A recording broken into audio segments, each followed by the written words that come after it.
The iPad 10th generation, the final iPad to ditch the home button in the iPad family. Before we get into the unboxing, yes, it's a little late by about a year, but it'll make a lot more sense down the road in a future upload. Let's jump right into the unboxing, starting off by peeling our seal tabs on the back of the box off.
Now I'll quickly run through the setup process so we can actually get into the device.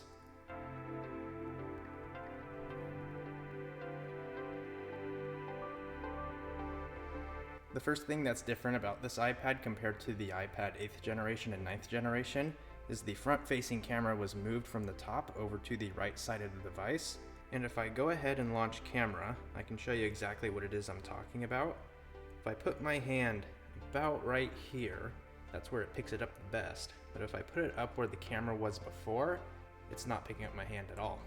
The second thing is, without the home button at the bottom of the screen, Touch ID has been moved up on top to where the power button is now. And in my case, I would say it probably works best if you were to program your thumb into it to be able to quickly unlock your device, or maybe even your pointer finger would work better as well. And the third thing is the fact that it has ditched the Lightning port on the bottom in favor of the USB-C port. Personally, I favor this a lot more as it allows you to connect a lot more accessories to your device. And if you ever need to or want to, you can use your iPad as essentially a battery pack to recharge either your iPhone or AirPods, for example. The final exterior change is on the back of the device. It now has the more modern iPad design, which means it also has flat edges instead of them being slightly curved. It also means that the iPad now has a 12 megapixel camera, upgrading it from 8 megapixels, enabling 4K video instead of it being stuck at 1080p. And if we dive more into what's going on the interior of the device, the front-facing camera is still 12 megapixels, same as the iPad 9th generation, but the only upgrade on that is it now has center stage, so that it follows your face around if you're in a FaceTime call or a Zoom meeting, for example. One thing about the display on this iPad is your touch sensitivity layer and the actual LCD is still not infused, so it just may result in just a little more glare under direct sunlight. And if you're someone that's really picky with the display, you might notice how there's a bit of an air pocket on what you're touching. And the screen is just a hair bigger by 0.7 inches, going up from 10.2 to 10.9. If we look at the chip that drives this iPad, it's the A14 Bionic chip, which is the exact same one found inside the iPhone 12 line, released back in 2020. It's one generation newer than what's found in the iPad 9th generation, as it has the A13 Bionic chip, which is the exact same one found inside the iPhone 11 line released back in 2019.